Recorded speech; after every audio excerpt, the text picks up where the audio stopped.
Criticise பண்றது, ரொம்ப கேவலமா பேசுறது அப்படிலாம் பண்ணிட்டு இருக்காங்க. நான் அப்படி பண்ணல. இவருக்கு பின்னாடி பெரும் இளைஞர் கூட்டம் இருக்குங்கிறத நான் அக்னாலஜ் பண்றேன். அவருடைய புகழ நான் அக்னாலஜ் பண்றேன். அவரு பாப்புலாரிட்டியில பீக்ல இருக்காரு.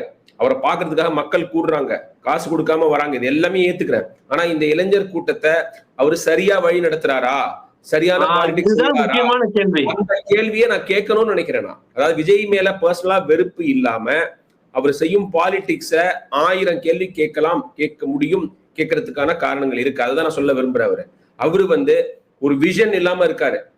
கட்சி அவருடைய தொண்டர்களை, அவர்களுடைய ரசிகர்கள் கம் தொண்டர்களை தாண்டி மற்றவர்களுக்கு என்ன மெசேஜ் வச்சிருக்காரு, நான் என்ன செய்ய போறேன்னு சொல்றாரு, அதெல்லாம் முக்கியம் இல்லையா? இல்ல இப்ப ஏன்டா இந்த விஜய தொட்டம், விஜயோட தற்குறிகள் தான் நாளைக்கு திமுக கேள்விக்குறியா மாத்துவாங்க, இவங்க எல்லாம் ஆச்சரியக்குறியா மாத்துவாங்கன்னு ஒரு எதுகை முனையில அடிச்சு விடுறாருல, இதெல்லாம் எப்படி பாக்குறீங்க? அதெல்லாம் மீனிங்லெஸ்ங்க. அதெல்லாம் நீங்க